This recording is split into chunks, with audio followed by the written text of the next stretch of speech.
bertemu lagi dengan Mem Ita dalam pembelajaran daring.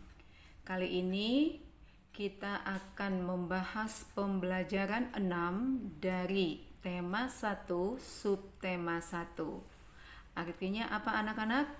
Artinya adalah kita akan menyelesaikan satu subtema. Setelah pembelajaran 6 ini nanti selesai, maka kita akan masuk ke pembelajaran berikutnya, tema 1 subtema 2. Materi kita kali ini adalah pembelajaran 6. Di pembelajaran 6 kali ini, kita akan membahas 2 muatan pelajaran. Yang pertama adalah bahasa Indonesia dan yang kedua adalah SBDP.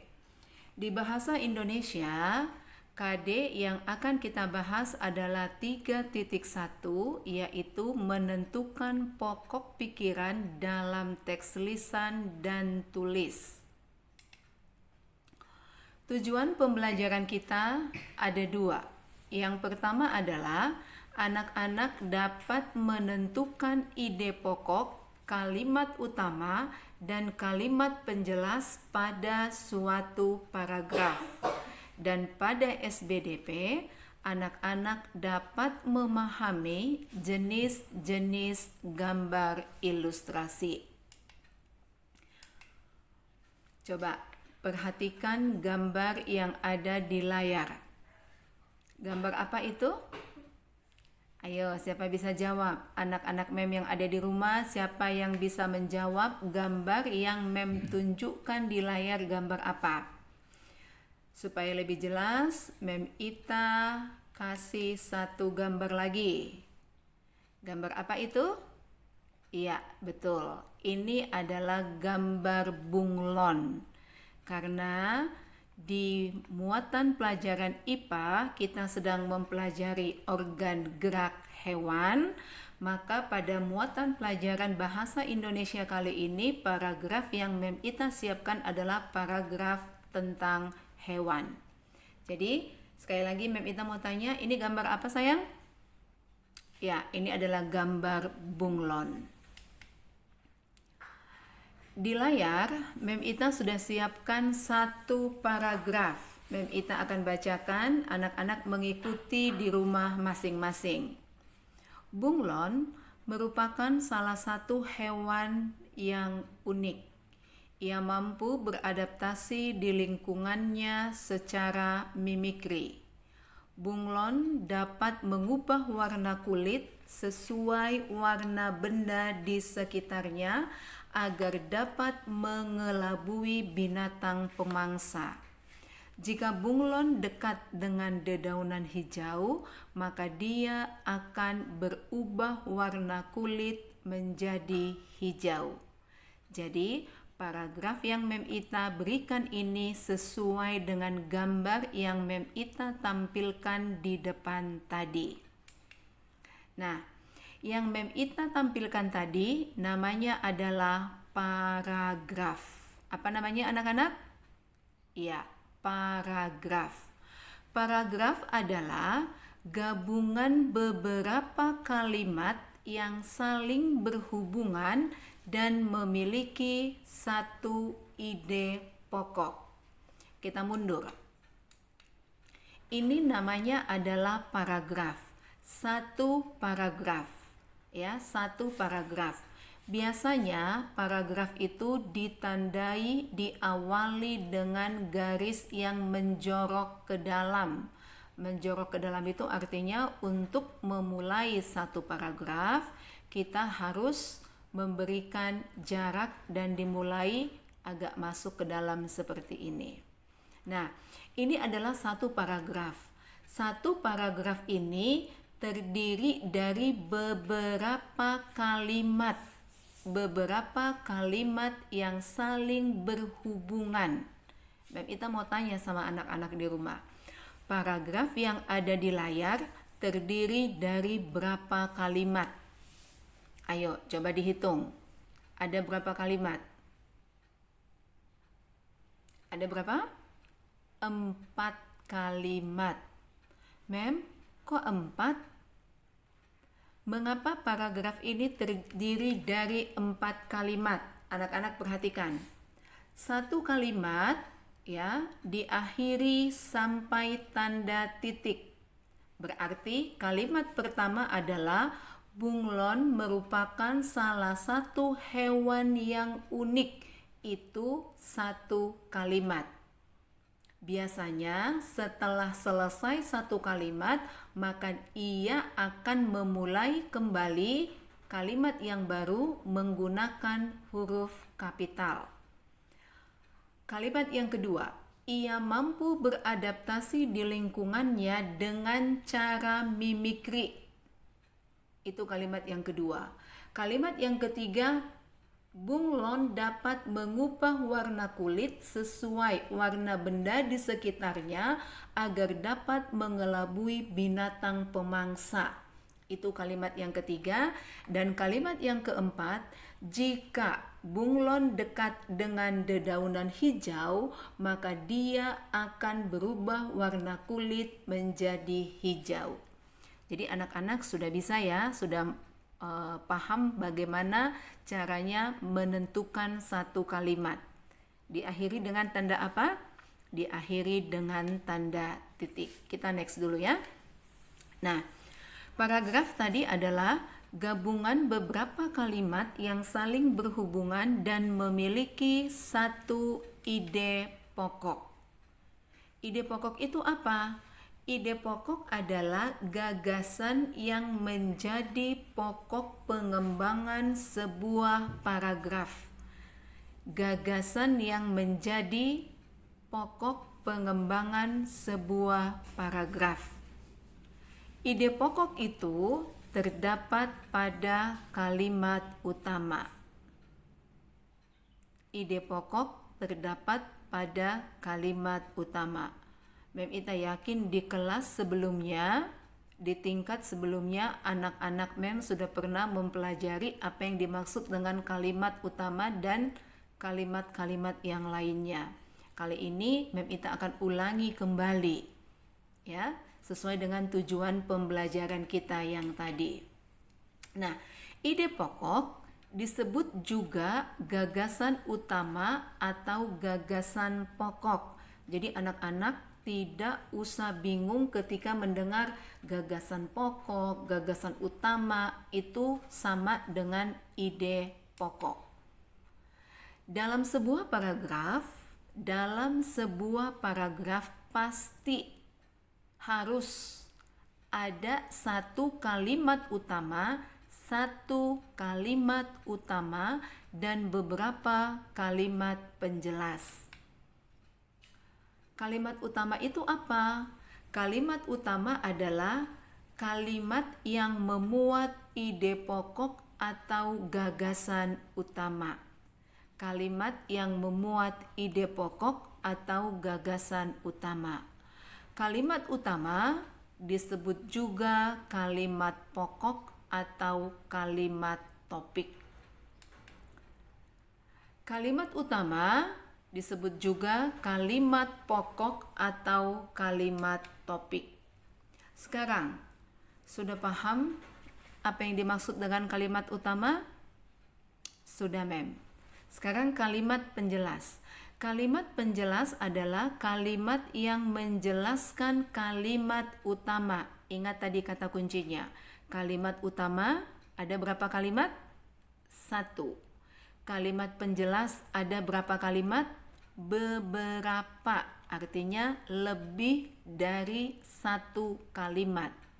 Muncul pertanyaan, mengapa kalimat utama hanya satu kalimat? Karena di kalimat utama itulah apa? Di kalimat utama itulah dicantumkan apa? Siapa yang masih ingat? Dicantumkan pokok atau gagasannya. Kemudian, mengapa kalimat penjelas terdiri dari beberapa kalimat?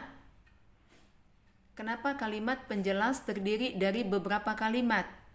Karena biasanya ketika kita menjelaskan sesuatu, itu harus terperinci sehingga harus terdiri dari beberapa kalimat.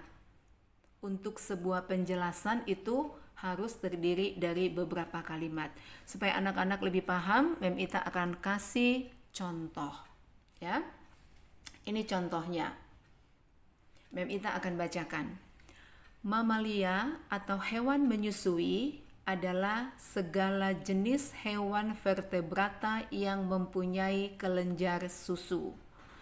Kelenjar susu pada mamalia betina menghasilkan susu sebagai sumber makanan anaknya.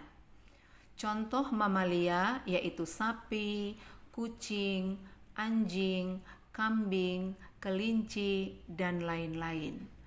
Mamalia bernapas dengan paru-paru dan berkembang biak dengan melahirkan anaknya. Mamalia adalah hewan berdarah panas. Mamalia memiliki 3 tulang pendengaran dalam setiap telinga dan 1 tulang di setiap sisi rahang bawah. Sebelum kita menentukan kalimat utama dan kalimat penjelasnya, Mem Ita mau ulangi. Paragraf yang ada di layar terdiri dari berapa kalimat? Ayo, anak-anak lomba-lomba menghitung ada berapa kalimat.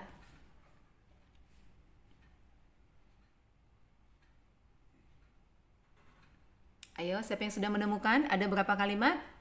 Tadi kata kuncinya 1 kalimat selalu diakhiri dengan tanda apa? Tanda titik. Sekarang kita hitung ada berapa kalimat? Berapa? 1, 2, 3, 4, 5, 6. Jadi paragraf yang ada di layar terdiri dari berapa kalimat? 6 kalimat. Sekarang, apa ya ide pokoknya kalimat tadi? Apa ya ide pokok paragraf tadi? Apa ide pokoknya? Tadi kata kuncinya apa? Ide pokok terdapat dalam kalimat utama. Apa ide pokoknya? Ide pokoknya adalah mamalia. Pertanyaan berikutnya, apa ya kalimat utamanya? Apa ya kalimat utamanya? Kalimat utamanya adalah mamalia atau binatang menyusui adalah segala jenis hewan vertebrata yang mempunyai kelenjar susu. Ide pokoknya sudah. Kalimat utamanya sudah. Pertanyaan berikutnya, mana yang merupakan kalimat penjelasnya? Ingat tadi, kalimat penjelas terdiri dari beberapa kalimat. Beberapa kalimat artinya lebih dari 1 kalimat. Ini kalimat penjelasnya. Kelenjar susu pada mamalia betina menghasilkan susu sebagai sumber makanan anaknya. Contoh mamalia yaitu sapi, kucing, anjing, kambing, kelinci, dan lain-lain. Mamalia bernapas dengan paru-paru dan berkembang biak dengan melahirkan anaknya. Mamalia adalah hewan berdarah panas. Mamalia memiliki 3 tulang pendengaran dalam setiap telinga dan 1 tulang di setiap sisi rahangnya. Mengapa ini disebut kalimat penjelas? Karena kalimat-kalimat inilah yang menjelaskan kalimat utama yang ada di depan tadi. Ya. Sekarang Mem Ita kasih 1 paragraf lagi. Coba anak-anak baca. Kucing adalah hewan yang sangat lucu. Tingkahnya membuat banyak orang tertawa. Terkadang kucing menari-nari ketika mengajak seseorang untuk bermain.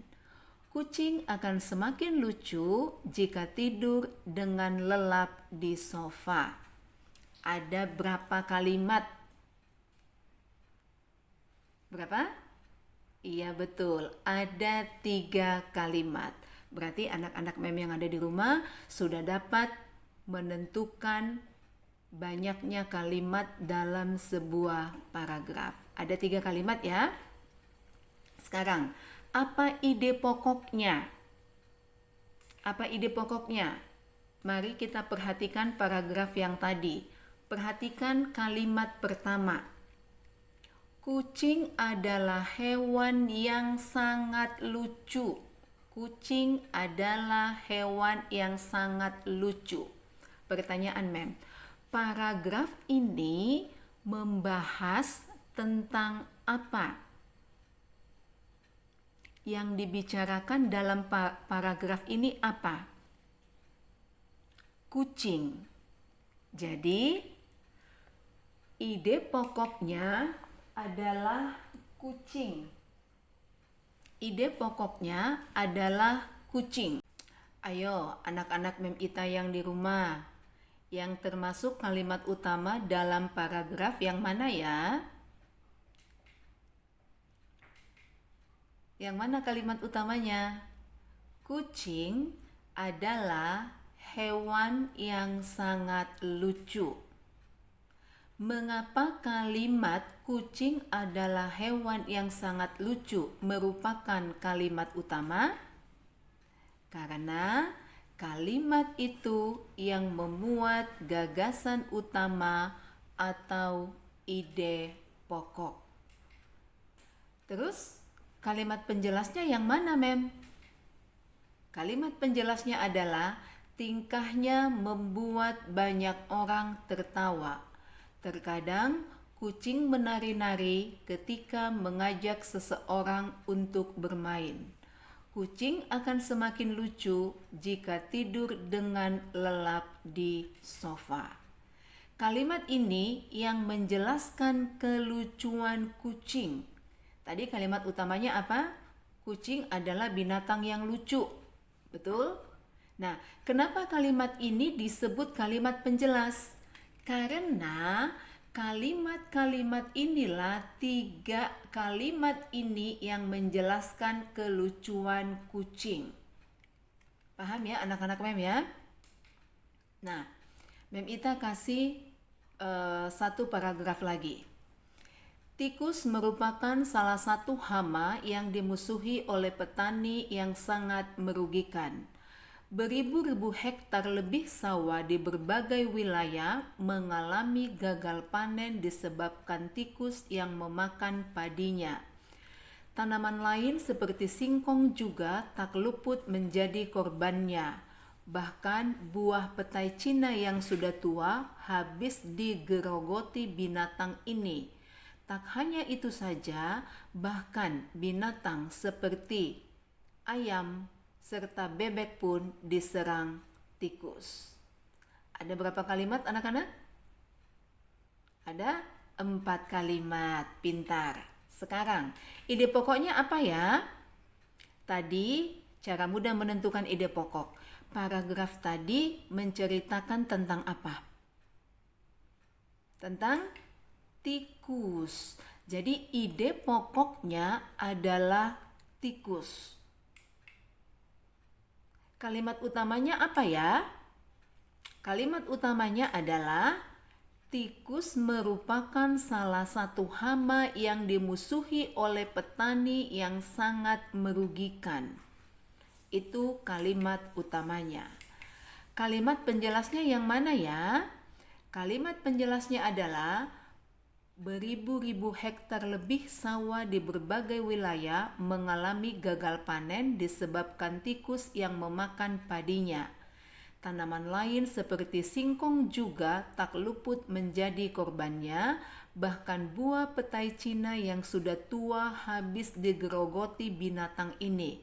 Tak hanya itu saja, bahkan binatang ternak seperti ayam serta bebek pun juga diserang tikus. Kalimat ini yang menjelaskan alasannya mengapa tikus disebut binatang yang sangat merugikan. Paham ya anak-anak ya? Diberikan satu paragraf, anak-anak harus dapat menentukan ide pokok, kalimat utama, dan kalimat penjelas. Bagaimana cara menentukan ide pokok? Perhatikan paragrafnya. Paragraf itu membahas tentang apa? Itu ide pokoknya. Kalimat utamanya, kemudian kalimat penjelasnya.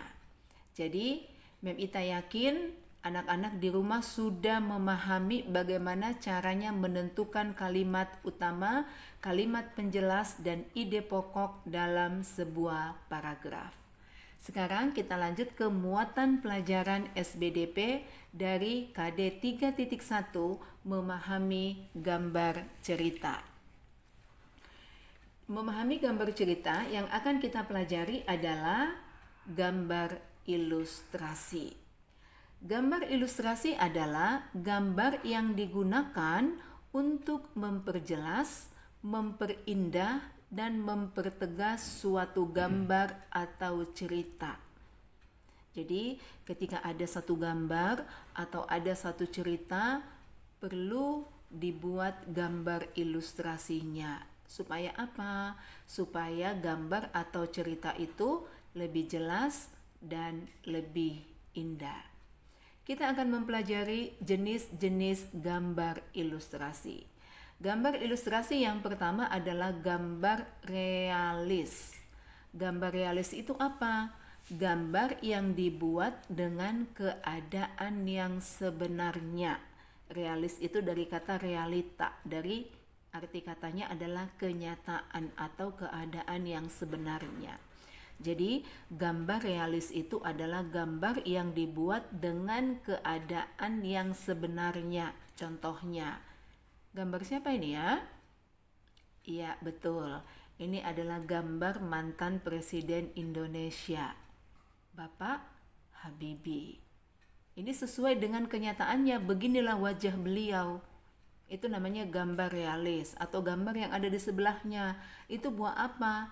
Pisang. Seperti itulah pisang kalau sudah matang, sesuai dengan keadaan yang sebenarnya, sesuai dengan kenyataannya.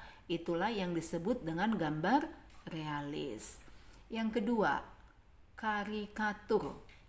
Karikatur itu adalah gambar yang dilebih-lebihkan dengan karakter yang aneh dan lucu, biasanya mengandung kritikan dan sindiran. Jadi gambar itu dilebih-lebihkan dengan karakter yang aneh dan lucu. Di dalamnya ada kritikan dan sindiran. Contohnya ini. Nah, pasti anak-anak di rumah tertawa. Siapa ini? Siapa yang tidak kenal ini? Ini adalah Mr. Bean. Kenapa ini disebut karikatur? Anak-anak perhatikan, kepalanya dibuat lebih besar. Apakah kenyataannya seperti ini? Tidak. Ya kan? Kemudian alisnya seperti ini, hidungnya, mulutnya, dan sebagainya. Dilebih-lebihkan. Atau yang ada di sebelahnya, seorang perempuan, kepalanya besar, badannya kecil. Tadi kata kuncinya apa? Dilebih-lebihkan, ya kan? Kata kuncinya tadi adalah dilebih-lebihkan dengan karakter yang aneh dan lucu, dibuat sedemikian rupa. Dia aneh dan lucu. Yang ketiga adalah kartun. Gambar kartun adalah gambar yang berfungsi menghibur karena berisikan humor. Humor itu adalah lelucon. Contohnya, tuh, siapa yang tidak tahu ini? Anak-anak pasti tahu semua. Atau ini. Kalau yang di atas siapa? Tom and Jerry. Kalau yang di bawah, Mickey atau Minnie Mouse ya. Kemudian yang keempat adalah gambar dekoratif. Gambar dekoratif itu adalah gambar yang dibuat dengan cara mengubah bentuk yang ada di alam tanpa meninggalkan ciri khasnya. Bentuknya diubah, tapi ciri khasnya tidak diubah. Contohnya, ini gajah. Ya kan? Gajah punya belalai, ini belalainya, kemudian punya gading. Tapi apakah gajah itu kulitnya seperti ini? Tidak. Tapi dengan melihat gambar ini, orang pasti langsung tahu bahwa ini adalah gajah. Atau apa ini? Bunga. Ya kan? Bunga, gambar yang ada di alam. Tadi kata kuncinya apa? Gambar yang ada di alam, bentuknya diubah, tetapi ciri khasnya tidak diubah. Ciri khas gajah itu apa? Belalainya panjang dan dia punya gading. Ya kan? Tetapi yang diubah apa? Bentuknya. Tidak ada kuda yang kulitnya bunga-bunga seperti ini. Atau bunga yang ada di sebelahnya. Ciri khas bunga itu seperti ini, bentuknya yang diubah. Paham ya anak-anak mem ya?